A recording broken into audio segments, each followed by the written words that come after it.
Episode 16। लीजिए दोस्तों, हम वापस से हाजिर हो गए हैं अपने कहानी के एक और न्यू एपिसोड के साथ। तो फिर चलिए देरी किस बात की, शुरू करते हैं कहानी। अब आगे। कियारा का कमरा। जैसे ही कियारा अपनी माँ को कुछ बोलने वाली होती है तभी आरू उसके हाथ पर अपना हाथ रख बोल पड़ती है, हाँ हाँ माँ, क्यों नहीं। अब आपकी बहू आ गई है तो आपको किसी भी कंपटीशन के बारे में कोई टेंशन लेने की कोई जरूरत नहीं है। आप निश्चिंत रहे, मैं कल इस कंपटीशन में हिस्सा भी लूंगी और जीतूंगी भी।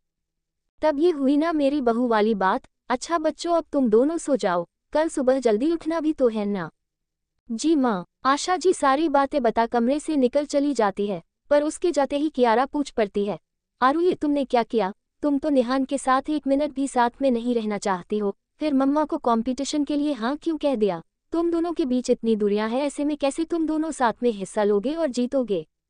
मुझे नहीं पता दीदी कि इस कंपटीशन में हम जीतेंगे कि नहीं, पर मैं अपनी वजह से माँ को दुखी नहीं कर सकती थी, बस इसीलिए मैंने हाँ बोल दिया। अगर माँ की खुशी के लिए मुझे मिस्टर निहान के साथ इस कंपटीशन में हिस्सा लेना पड़ेगा तो मैं लूंगी, और फिर कुछ देर ही तो मुझे उनके साथ रहना है। सच में यार आरू, तुम बहुत ही अच्छी हो, मतलब मम्मा के लिए तुम ये सब कर रही हो। अब ज्यादा मेरी तारीफ मत कीजिए दीदी, कहीं ऐसा ना हो कि आपको मुझसे प्यार हो जाए। ये बात आरू थोड़ा मजाकिया अंदाज में बोली, जिसे सुन दोनों खिलखिलाकर हंस पड़े। नेहान का बेडरूम। नेहान बेड पर अपनी आंखें बंद कर सोने की कोशिश कर रहा था, पर उसे बिल्कुल भी नींद नहीं आ रही थी। उसके दिल को कोई बात बहुत परेशान कर रहा था, इसीलिए वो बेचैन था। वो कभी इधर तो काफी उधर करवट ले सोने की कोशिश कर रहा था, पर नींद तो उसे बिल्कुल भी नहीं आ रहा था। तभी वो एकदम गुस्से में बेड पर उठकर बैठते हुए खुद में चिढ़ कर कहता है, ये नींद भी ना जब चाहता हुआ आए तो आती ही नहीं है। अभी तो अब नींद आने से रही, एक काम करता बाहर जाकर थोड़ा टहल लेता हूँ, थोड़ा बेटर फील करूंगा। ये सोच नेहान जल्दी से अपने स्लीपर पहन कमरे के दरवाजे को तेजी में खोलते हुए कमरे से बाहर निकल हॉल में सीधे पहुंच जाता है। पर जैसे ही वो सोफे पर जाकर बैठने लगता है उसकी नज़र किचन में जा पड़ती है। किचन में किसी इंसान की आहट सुन वो खुद में बोलता है, ये किचन में इस वक्त कौन आ गया, खाना पीना तो हो चुका है, जाकर देखता हूँ। नेहान ये सोचते हुए जैसे ही किचन के दरवाजे पर पहुंचता है, अपने सामने आरू को अक्षित के बाहों में गिरा हुआ देख एकदम से दंग रह गया और साथ ही साथ गुस्से से आग बबूला भी हो गया। तभी अक्षित हंसते हुए आरू को अपने बाहों से संभाल कर खड़ा करते हुए बोला, यार जान, तू भी ना कभी भी संभल कर नहीं चलती है। बचपन में भी जब भी तू मेरे साथ होती थी इसी तरह हमेशा गिरते पड़ती रहती थी। उस वक्त भी मैं ही तुझे संभालता था और आज भी मैं ही संभाल रहा हूँ। क्या नेहान, अब तो संभाल लो अपनी पत्नी को, कब तक मैं ही इसे संभालता रहूंगा। अक्षित की बात सुन नेहान का खून खोले जा रहा था। तभी आरू भी मुस्कुराते हुए बोल पड़ती है, बस कर अक्षित, हर वक्त बस तू मेरा मजाक ही उड़ाने में लगा रहता है। अब चल, तुझे मैं कुछ खाने को दे देती हूँ।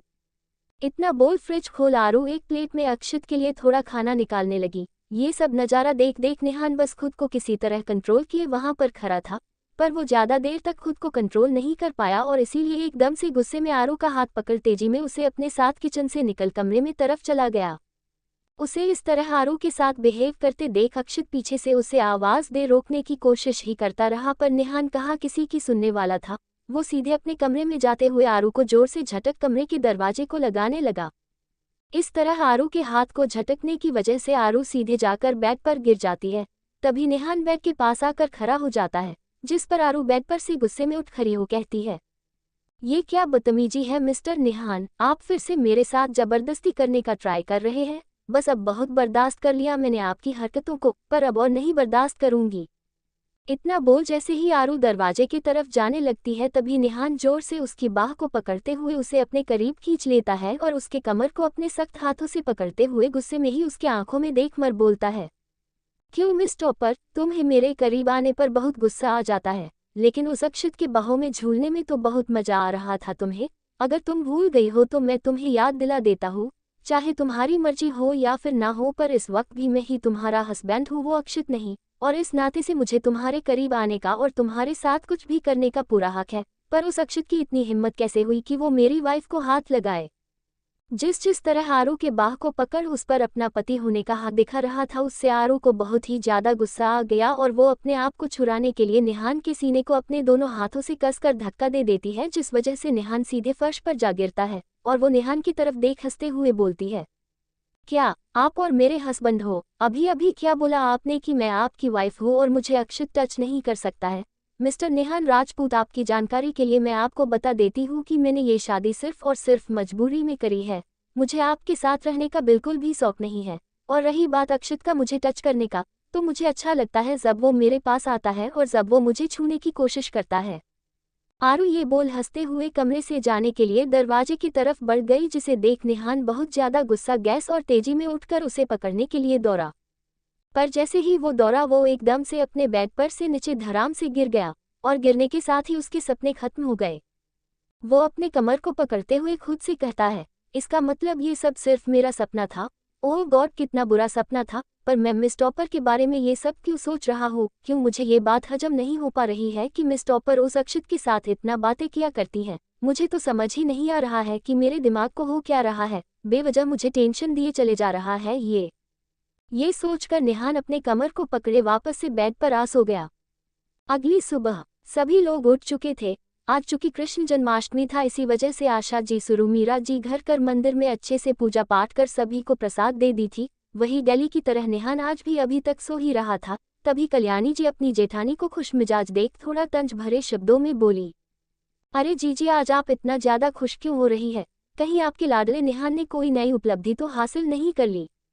उसकी बातें सुन मीरा जी, जो वहीं पर मौजूद थी, तुरंत गुस्से भरे लहजे में बोल पड़ी, तुम्हारा सूर्य हो गया कल्याणी बहू। मतलब तुम सुबह सुबह उठने के साथ ही दूसरों को तकलीफ देने के बारे में ही सोच लेती हो क्या? पर माँ जी, मैंने तो बस ऐसे ही, बस अब और मुझे कुछ नहीं सुनना है। और हाँ कल्याणी बहू, आज भगवान लड्डू गोपाल के जन्म महोत्सव पर हम अपनी सोसाइटी के सभी लोगों से मिलेंगे, तो हम ये बिल्कुल भी नहीं चाहेंगे कि उन्हें हमारे घर के किसी बड़े मसले के बारे में पता चले या फिर कोई उल्टी सीधी बात बने हमारे घर को लेकर। पर माँ जी, ये बात आप मुझे क्यों बोल रही है? मैं क्या बाहर जाकर सभी को कुछ से कुछ बोलती हूँ क्या? अभी बहस का माहौल बना ही था कि तभी अंगड़ाई लेते हुए नेहान बेहद ही हीरो वाली एंट्री मारते हुए सीढ़ियों से उतर अपनी दादी के पास आकर उनके पीछे उन्हें पीछे से हक कर बोलता है, क्या बात है मेरी प्यारी दादी माँ, इतनी सुबह सुबह आप चाची पर किस बात को लेकर गुस्सा हो रही है? क्या फिर से चाची ने कुछ कांड कर दिया क्या? तभी झट से आशा जी नेहान के कंधे और हल्के हाथों मारते हुए बोली, चुप कर शैतान, तुम हमेशा अपनी चाची की टांग क्यों खींचते रहते हैं? खैर, वैसे भी तुम बहुत देर से उठे हो, अभी सुबह के 8 बज रहे हैं। अब जल्दी से तुम जाकर तैयार हो जाओ, आज हम सभी को कहीं पर जाना है। अपनी माँ की बात सुन नेहान थोड़ा हैरान भरे नजरों से उनके तरफ देखते हुए पूछा, इस वक्त सिर्फ सुबह के 8 ही बजे हैं मॉम, इस वक्त आओ मुझे लेकर कहाँ जाने की बात कर रही है? सॉरी, पर मेरा अभी कोई इरादा नहीं है कहीं भी जाने का, तो इसीलिए मैं नहीं जा रहा हूँ। नेहान अभी इतना बोला ही था कि तभी वहां पर अक्षित फूल रेडी हो पहुंच जाता है और जल्दी से आगे बढ़कर दादी और आशा जी और कल्याणी जी तीनों का पैर छू आशीर्वाद लेते हुए बोलता है, आंटी, अगर नेहान अभी नहीं जा रहा है तो मैं आप सभी को लेकर चलता हूँ ना। वैसे भी आज तो कृष्ण जन्माष्टमी की वजह से हर जगह छुट्टी ही है, तो मैं आप सभी की इतनी हेल्प तो कर ही सकता हूँ ना। लेकिन अक्षित बेटा, बेवजह तुम क्यों परेशान होगे? नेहान चलेगा ना हमारे साथ? और फिर आरू पर कौन से कपड़े ज्यादा अच्छे लगेंगे राधा के लिए, ये भी देख लेगा। आशा जी की बात अभी पूरी भी नहीं हो पाई थी कि तभी अक्षित बोल पड़ा, हाँ तो मुझसे ज्यादा अच्छे से आपको कौन बता सकता है आंटी की आरू पर कौन से कपड़े ज्यादा सूट करेंगे? मुझे उसकी पसंद और नापसंद के बारे में भी बहुत अच्छे से पता है। तो डिसाइड हो गया कि मैं चल रहा हूँ आप सबके साथ हमारी आरू के लिए शॉपिंग करने। जैसे ही नेहान ये सुनता है कि अक्षित आरू की शॉपिंग करने जा रहा है, उसे ना जाने क्या हो जाता है और वो बिना सोचे एकदम से बोल पड़ता है, ओह हेलो मिस्टर अक्षित, तुम शायद भूल रहे हो कि आरू से तुम बचपन में मिले थे, पर इस वक्त आरू बच्ची नहीं है बल्कि वो बड़ी हो चुकी है और अब वो मेरी वाइफ है। यहाँ तो एक दिन में कितना सब बदल जाता है, फिर तुम तो उससे कितने साल बाद मिल रहे हो। अब उसकी पसंद बदल चुकी है और मुझे पता है कि मेरी वाइफ पर क्या अच्छा लगेगा और क्या नहीं, इसीलिए मैं सोच रहा हूँ कि तुम रहने ही दो, मैं खुद ही चला जाता हूँ। ओके मॉम, मैं आप सबको शॉपिंग पर लेकर चल रहा हूँ, आप सभी तैयार होइए, मैं अभी जाकर रेडी होकर आता हूँ। इतना बोल नेहान तेजी में सीढ़ियों की तरफ बढ़ने लगा। चूंकि वो इतनी जल्दी में था कि उसकी नज़र ही अपने बगल से आ रही आरू पर नहीं गई और आरू के हाथ में भी किताब थी, तो वो उसे ही पलटते हुए बड़े चली आ रही थी। असल में उसने अपने पढ़ाई से रिलेटेड एक किताब ऑर्डर करी थी जिसका पार्सल उसे अभी अभी रिसीव हुआ था, इसीलिए वो उस किताब को पलटते हुए आगे बढ़े जा रही थी। दोनों अपने अपने में इतना ज़्यादा खोए हुए थे कि दोनों की ही नज़र एक दूसरे को नहीं देख पाए और एकदम इन टाइम पर आरू नेहान से जा टकराई। जैसे ही आरू नेहान से टकराए, नेहान जो कि सीढ़ी की पहली स्टेप पर पैर रखने ही वाला था, वो भी लड़खड़ा गया दोनों एक दूसरे से टकराकर नीचे गिरने ही वाले होते हैं कि तभी निहान तो फर्श पर गिर जाता है, पर आरू को अक्षित दौड़कर अपने बाहों में थाम लेता है। ये नज़ारा देख निहान बस जल भून कर राख हुए जा रहा था। तभी अक्षित मुस्कुराते हुए आरू से बोला, क्या बात है आरू, आज भी तुम्हें मैं ही संभाल रहा हूँ। अब कब तक मैं ऐसे ही तुम्हें संभालता रहूंगा? बचपन में भी तुम हमेशा इसी तरह दूसरे बच्चों से टक्कर खाकर गिरने लगती थी। इस पर आरू भी हंसते हुए ही मजाकिया अंदाज में जवाब देती है, हाँ तो तुम मेरे बचपन के दोस्त हो, तुम्हें मुझे हमेशा ही संभालना पड़ेगा। और फिर दोस्त होते ही क्यों है? क्यों मैं सही बोल रही हूँ ना? तुम मुझे संभालोगे ना अक्षित? हाँ हाँ यार, जरूर संभालूंगा, पर अगर तू और कुछ देर इसीलिए मेरे हाथों के सहारे थमी रही तो मेरा हाथ जरूर टूट जाएगा। ये सुन आरू झट से उसके बाहों से अलग हो खड़ी हो जात है और फिर दोनों मुस्कुराते हुए वहां से निकल आगे बढ़ जाते हैं। पर उन दोनों को इस तरह करीब देख निहान को जरा भी अच्छा नहीं लग रहा था। वो खुद में बड़बड़ाते हुए बोल रहा था, बड़ा आया मिस टॉपर को संभालने वाला। अरे अगर भी नहीं आता तो मैं थोड़ी ना मिस टॉपर की गिरने देता, पर मिस टॉपर को भी तो बहुत मजा आता है उस अक्षित के करीब जाकर। उसे जो करना है करे, मुझे ना तो उससे और ना ही उसके फेवरेट दोस्त से कुछ फर्क पड़ता है। इतना बोल गुस्से मद ही फर्श पर से उठ सीधे ऊपर की तरफ निहान चला गया। वो अपने कमरे में जाने के साथ ही पूरे गुस्से में बाथरूम के अंदर चला गया और अपने कपड़े उतार टॉवल लपेटे हुए सीधे शॉवर को खोल उसके नीचे खड़ा हो जाता है। वो खड़े खड़े बस आरू को अक्षित के बाहों में ही सोचे जा रहा था और वो सोच सोच उसे काफी गुस्सा भी आ रहा था। उसी गुस्से में वो साबुन उठा अपने पूरे बॉडी पर लगाने लगा। अभी वो अपने पूरी बॉडी पर साबुन लगाया ही था कि तभी अचानक से शॉवर से पानी गिरना बंद हो जाता है। जैसे ही पानी बंद होता है निहान अपने हाथों से धीरे धीरे कर टोटी के पास जा दूसरे नल का टोटी ऑन करता है, पर उनमें से भी पानी नहीं निकलता है। जब किसी भी टोटी से पानी नहीं निकलता है तो निहान अपने आंखों को बंद किए ही खुद में गुस्से से बोलता है, लो पहले ही मेरा मूड खराब हुआ पड़ा था, अब ये अपनी भी बंद हो गया। सच में आज जरूर किसी का चेहरा देख लिया जिस वजह से मेरे साथ ये सब हो रहा है। जरूर उस अक्षित का फेस ही देखा है, इसीलिए तो एक के बाद एक प्रॉब्लम हुए जा रही है। पर अब मैं किसको बुलाऊं? कोई मेरा आवाज सुनेगा भी तो नहीं? घर में मॉम ने भजन जो बजा रखे हैं। ये सोच कोशिश करते हुए वो अपने बाथरूम से ही आवाज लगाने लगा, हेलो वो हेलो, किसी को मेरी आवाज सुनाई दे रही है? प्लीज मेरी हेल्प कर दो यार, मेरे बाथरूम का पानी आना बंद हो गया है।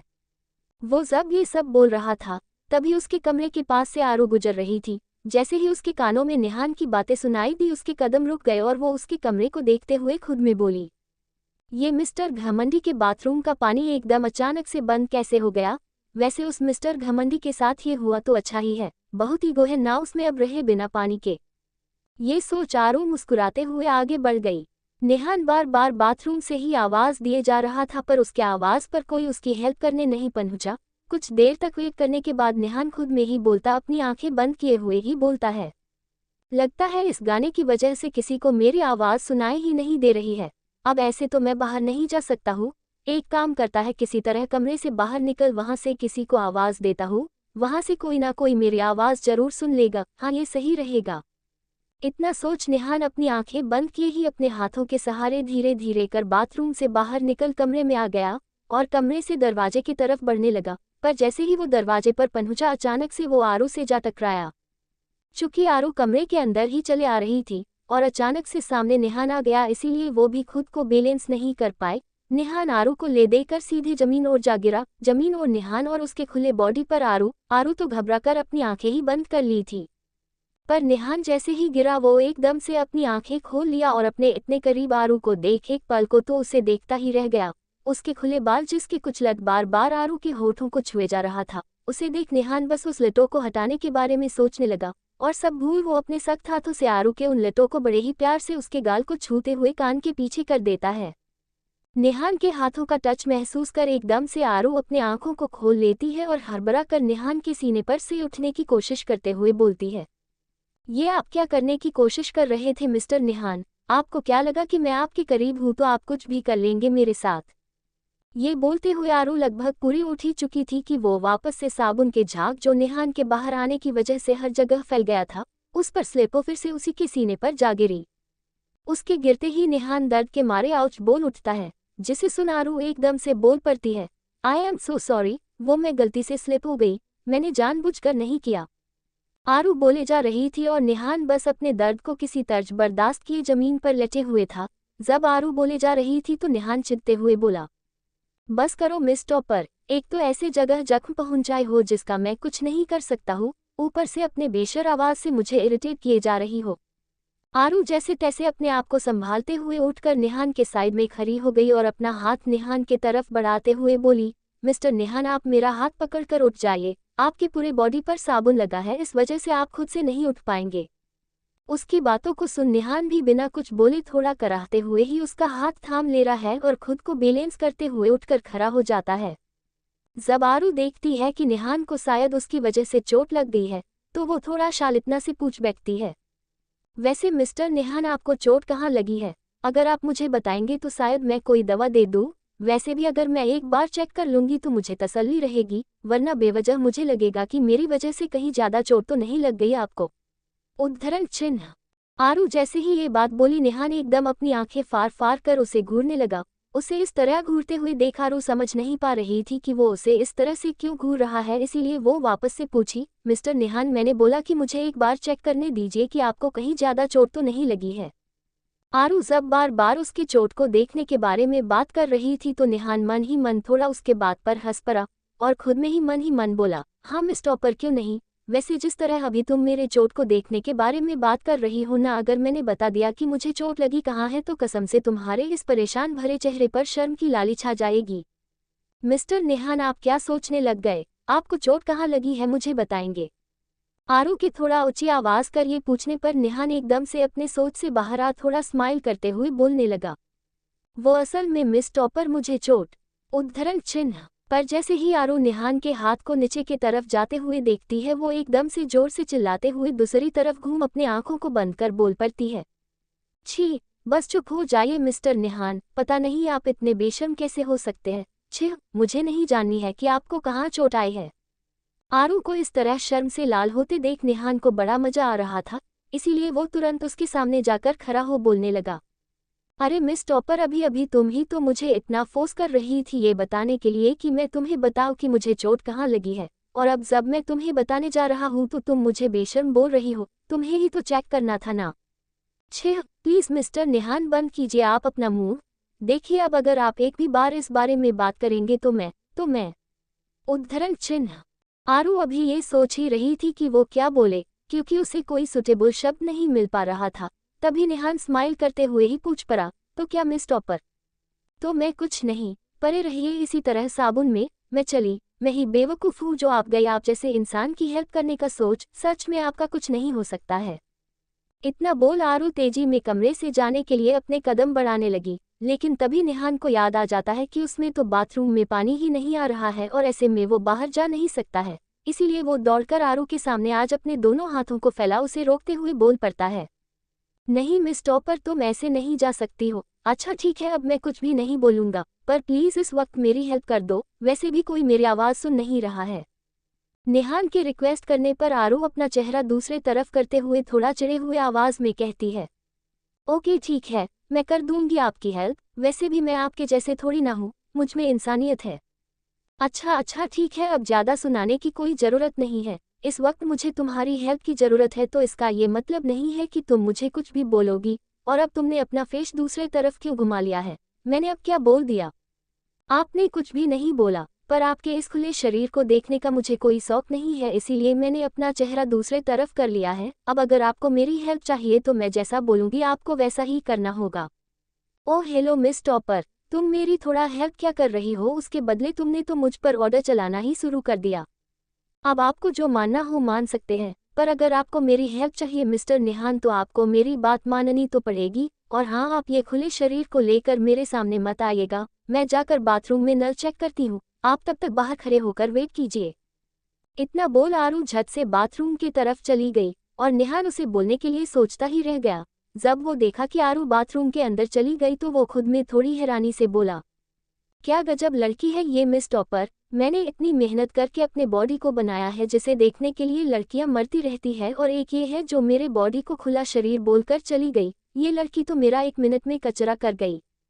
इतना बोल निहान भी जल्दी से बाथरूम के बाहर जा खड़ा हो गया और बाहर से पूछा, क्या हुआ मिस टॉपर, आया पानी नल में? आरू अंदर से ही बोल पड़ती है, मैं ट्राई तो कर ही रही हूँ ना, मैं क्या कोई प्लबर हूँ जो आने के साथ ही ठीक कर दूंगी।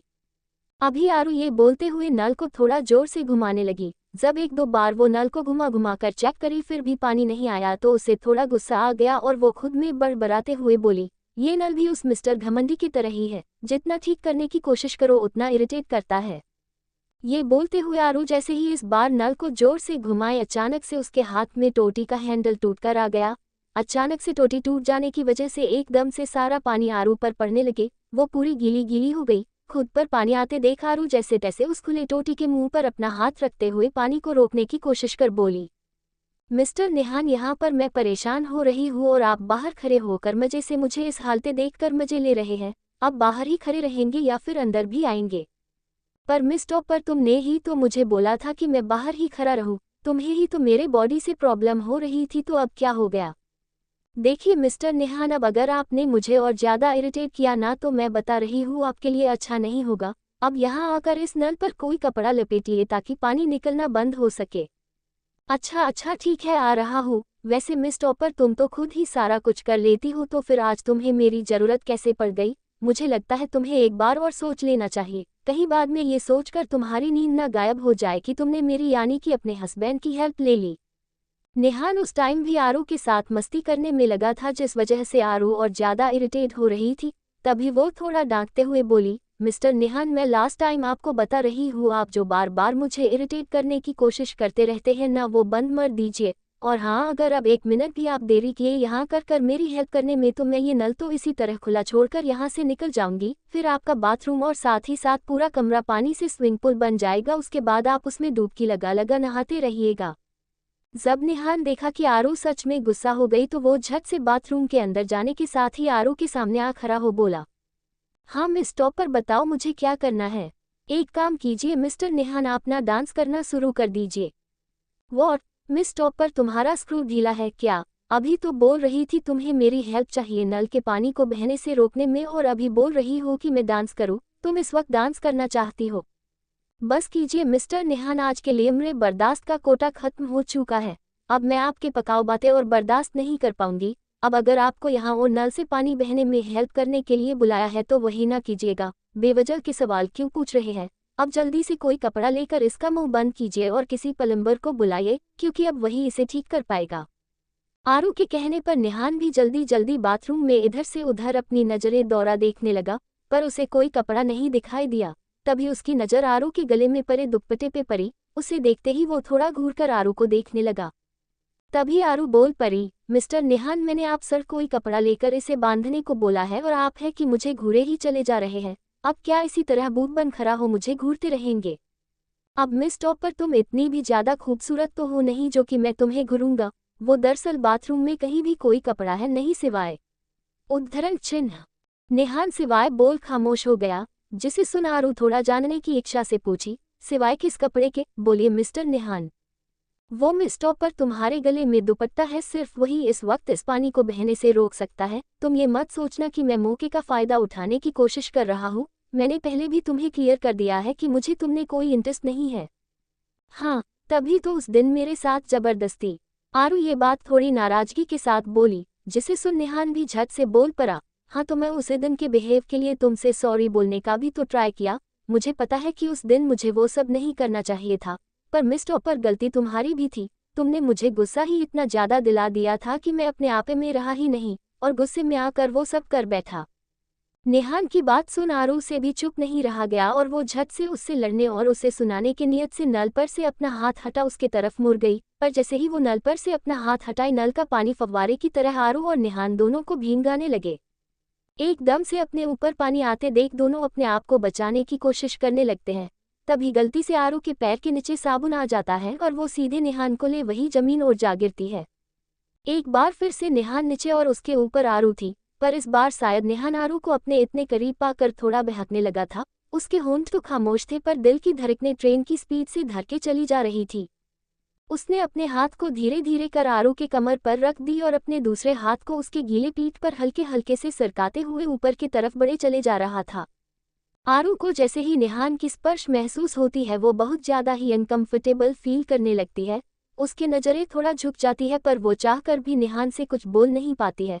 वो इस वक्त बिल्कुल मासूम सी शर्मीली लड़की लग रही थी, उसके होंठ भी बस खामोशी के साथ निहान के चेहरे को छिपे हुए नजरों से देखे जा रहे थे। दोनों की धड़कनें बस जोर जोर से धड़क रही थी। निहान अपने हाथ को धीरे धीरे कर आरू के गाल तक ले आया और उसके गीले बालों को बड़े ही रोमांटिक अंदाज में अपनी उंगलियों से आरू के गुलाबी होठों को छूते हुए कान के पीछे कर देता है। अभी निहान और बहकता या फिर उनके बीच कुछ ऐसा वैसा होता उससे पहले ही कमरे में एकदम से कियारा आ घुसी और आने के साथ ही वो निहान को आवाज भी दिए जा रही थी। भाई, भाई कहाँ है तू, और कितना टाइम लगेगा तुम्हें रेडी होने में? कियारा आवाज देते देते उसके बाथरूम के सामने जा पहुंचती है और जैसे ही उसकी नज़र उन दोनों को उस एक दूसरे के इतने करीब आए हुए देखती है वो एकदम स्तब्ध हो थोड़ा संदेह भरे आवाज में बोल पड़ती है, निहान ये तुम क्या कर रहे हो? इतना बोलने भर की देरी थी तभी एकदम से दोनों की नज़रें एक साथ कियारा की तरफ घूम जाती है और अपने सामने कियारा को खड़ी देख आए हड़बड़ा कर निहान के ऊपर से उठने लगती है। निहान भी आरू की हेल्प करता है उसे संभल कर उठने में और वो भी उठकर खड़ा हो जाता है। अभी वो दोनों कुछ कियारा को एक्सप्लेन कर पाते उससे पहले ही कियारा तेजी में बाथरूम के अंदर घुस गई और एक जोरदार तमाचा निहान के गाल पर जड़ आरू का हाथ पकड़ उसे अपने साथ बाथरूम से ले बाहर निकल गई। अचानक से बिना किसी वजह से जब निहान को थप्पड़ पड़ी तो वो 1 मिनट के लिए पूरी तरह से सन्न रह गया और अपने गाल को अपने हाथों से पकड़े हुए ही बाथरूम से तेजी में चलकर बाहर आ पूछ बैठा, दीदी तुमने मुझे थप्पड़ क्यों मारा? मैंने ऐसा भी क्या कर दिया जो तुमने सीधे मुझे थप्पड़ ही जड़ दिया? निहान के सवालों को सुन अभी आरू उसमें सहमति जताती उससे पहले ही कियारा उसके तरफ पलट बेहद ही रुडली भरे आवाज में बोली, वाह भाई, मतलब कि मैंने तुम्हें थप्पड़ क्यों मारा तुम्हें पता ही नहीं है? क्या बात है निहान, आज से पहले कभी भी मुझे तुम्हें अपने भाई बोलने में शर्म नहीं आती थी पर आकर जो तेरी हरकतें हो गई है उसके बाद तो सच में तुम्हें भाई कहते हुए भी मुझे शर्म आने लगी है। प्लीज दीदी तुम ये सब क्या बोले जा रही हो? मैंने ऐसा भी क्या कर दिया? और फिर आज से पहले तो तुमने मुझ पर कभी भी हाथ नहीं उठाया था तो फिर आज क्यों? उद्धरण चिन्ह। इस बार आरू से भी रहा नहीं गया। आखिर में उसे भी कुछ समझ नहीं आ रहा था कि किस कारण से कियारा ने निहान पर हाथ उठा दिया, इसीलिए वो भी कियारा के पास जाते हुए पूछी, कियारा दीदी सच में मुझे भी ये बात समझ में नहीं आ रही है कि आपने यूं अचानक से मिस्टर निहान पर हाथ क्यों उठा दी, क्या हो गया? उद्धरण चिन्ह। आरू के बातों को सुन अचंभित हो कियारा उसके चेहरे को देखने लगी और फिर बोली, आरू तुम्हें डरने की कोई जरूरत नहीं है और मुझसे तो बिल्कुल भी अपने तकलीफ छिपाने की जरूरत नहीं है। और निहान तुम्हें क्या लगता है कि तुम आरू के साथ बार बार बदतमीजी करते रहोगे और ये सब किसी को पता भी नहीं चलेगी? पिछली दफा तो मैं सिर्फ आरू के कहने पर घर वालों को कुछ नहीं बताई पर आज तुमने दोबारा से उसके साथ गलत करने की कोशिश करी है और ये मैं बिल्कुल भी टॉलरेट नहीं करूंगी। मैं अभी जाकर सबको बता देती हूँ कि तुमने आरू के साथ जबरदस्ती करने की कोशिश की है। ये बात बोल कियारा तेजी में कमरे से बाहर की तरफ जाने लगी। निहान तो पूरी तरह अपनी बहन की बातों को सुन स्तब्ध ही हुआ पड़ा था, लेकिन आरू इस तरह गलतफहमी हुए कियारा को जाने नहीं दे सकती थी, इसीलिए वो दौड़कर कियारा के सामने आकर खड़ी हो गई और बोली, प्लीज दीदी आप 1 मिनट रुकिए, मुझे लगता है आपको जरूर कुछ गलतफहमी हो गई है, क्योंकि आप जैसा सोच रही है वैसा कुछ भी नहीं है। क्या नहीं है आरू? क्या अभी अभी मैंने जो सब देखा वो गलत नहीं था? निहान किस तरह तुम्हें जबरदस्ती पकड़े हुए था और अगर मैं कुछ देर और नहीं आती तो पता नहीं वो तुम्हारे साथ क्या कर जाता। तुम कितनी बार इसे माफ करोगी? अब तो मुझे भी यकीन हो गया है कि ये नहीं सुधरने वाला है। इतनी ज्यादा कड़वी कड़वी बातें अपनी बहन के मुंह से सुन निहान के आंखों में आंसू भर आए। एक कियारा ही तो थी जिससे निहान अपनी हर छोटी से छोटी बातें शेयर किया करता था और वो अपनी बहन से प्यार भी बहुत ज्यादा करता था, पर आज जिस तरह उसकी बहन ने उस पर यह इल्जाम लगा दिया कि वो आरू के साथ फिर से जबरदस्ती करने का ट्राई कर रहा था, ये बात निहान के दिल को चोट कर दी। वो ये बात नहीं एक्सेप्ट कर पा रहा था कि अब उसकी बहन को उस पर थोड़ा सा भी यकीन नहीं रहा और इसीलिए वो तेजी में सिर्फ टॉवल लपेटे ही कमरे से बाहर निकल चला गया। उसे इस तरह जाते देख कियारा बोल पड़ी, देखा तुमने आरू, इस लड़के को अभी तक जरा भी खुद के किए हरकतों का पछतावा नहीं है और तुम इसे बचाने की कोशिश कर रही थी। अब मैं तुम्हारी बातें नहीं सुनूंगी। इससे पहले ही निहान कुछ ऐसा कर बैठे जिसे सुधारना किसी के बस में ना हो, मुझे घर वालों से सब बताना होगा। इतना बोल कियारा आरू को अपने सामने से हटा जाने के लिए बढ़ने लगी, तभी आरू एकदम गंभीर आवाज में बोल पड़ी, मिस्टर निहान ने मेरे साथ कुछ भी गलत करने की कोशिश नहीं करी है कियारा दीदी। जैसे ही ये बात कियारा सुनती है वो पलटकर आरू को संगीन भरे नजरों से देखने लगती है। तो दोस्तों आज के इस एपिसोड में बस यहीं तक। आगे की कहानी को हम अपने अगले एपिसोड में देखेंगे।